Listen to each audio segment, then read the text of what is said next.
Kvod Harav, beloved friends, what a totally amazing gathering this is.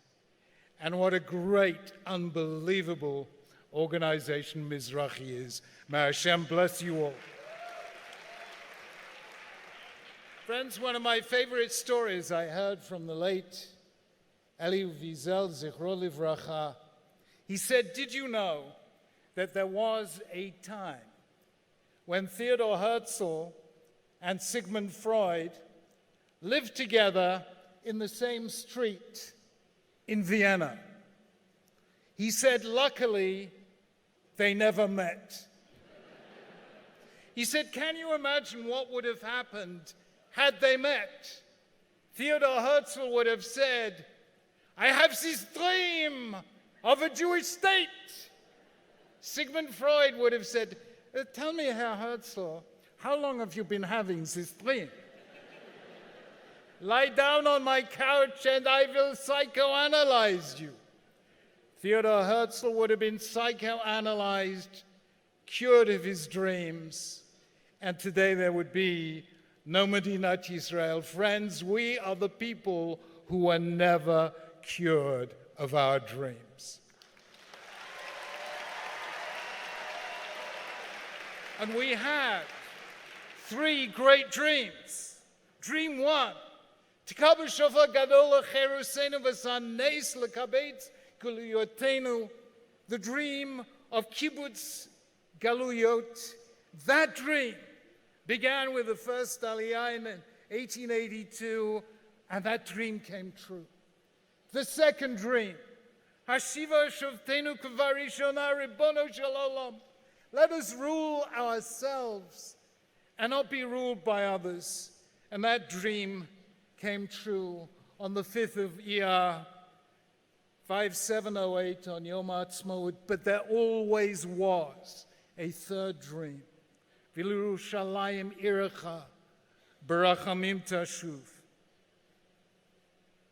And that prayer, uttered by almost 100 generations of our ancestors, came true 50 years ago today. And that we have seen the fulfillment of the greatest dream of them all. Friends, no other people in all of history has had a relationship with a city to compare with ours with Yerushalayim Ir HaKodesh. There were other great cities. There was Babylon, there was Athens, there was Rome. But did anyone ever say of Babylon or Athens or Rome what our ancestors said about Yerushalayim? Im eshkechech Yerushalayim tishkach yamini. Or in the words of that supreme poet, the rap singer Matisyahu, Jerusalem, if I forget you, let my right hand forget what it's supposed to do. No people in all of history loved a city in the way that Jews loved and longed for Yerushalayim. It is said that in the early 1800s, Napoleon was passing a shul on Tisha B'Av, and he heard crying and tears and wailing and lamentation, and he asked one of his officials, what are the Jews crying about? His official said to him, they're crying because they've lost Jerusalem. Napoleon said, when did they lose Jerusalem? The official replied, 1700 years ago. Napoleon replied, a people who can mourn Jerusalem for so long will one day have it restored to them, and so it was.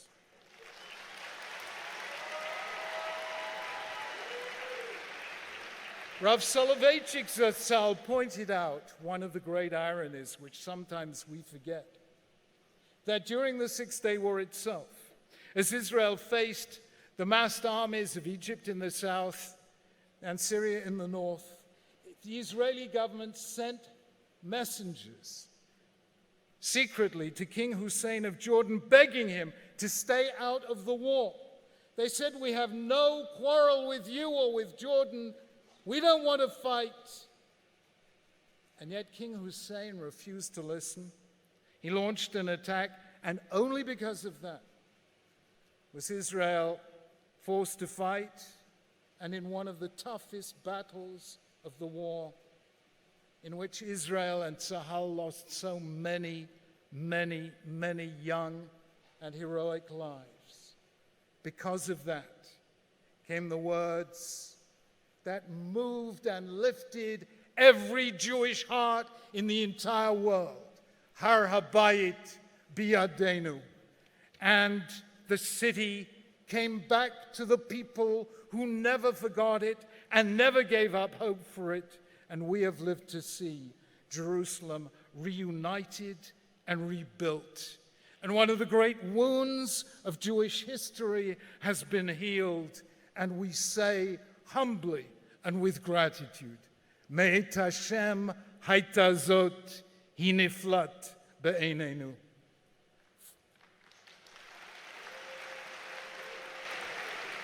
We are the people who were never cured of our dreams, and Mizrachi is the guardian of those dreams. And the greatest dreamer of those dreams of all was Yeshayahu HaNavi in his vision, in his chazon of Yerushalayim, of the future.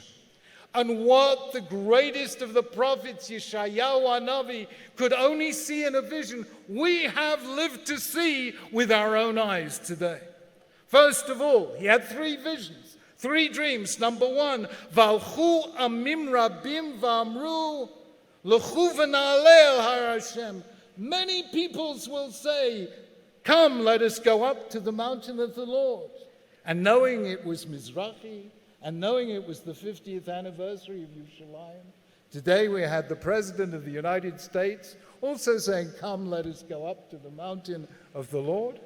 The first time an active President of the United Synagogue has done, of the United Halavar. I think he'll leave that to his daughter and his son-in-law, but in the case of the United States. So we have seen a president of the United States go up to the mountain of the Lord. Then came his next dream. Ki mitzion tetzeh Torah, udvar Hashem Yerushalayim. And when in all of history, where there is many young men and young women learning Torah in Yerushalayim, many of them from you, from Bnei Akiva, more than at any other time in history. And therefore, if the prayers of 100 generations of our ancestors have been answered, and two of the three dreams of Isaiah have come true in our time, shall we not live to see the third and most important dream of all? Lo yisa goy el goy cherev, v'lo yilmedu od milchama. A time when nations will finally learn not to lift up sword against nation, nor will they train for war anymore. That must be our prayer, that peace in Yerushalayim should send a message of peace to the world. May he whose name is peace bring peace to the city whose name is peace.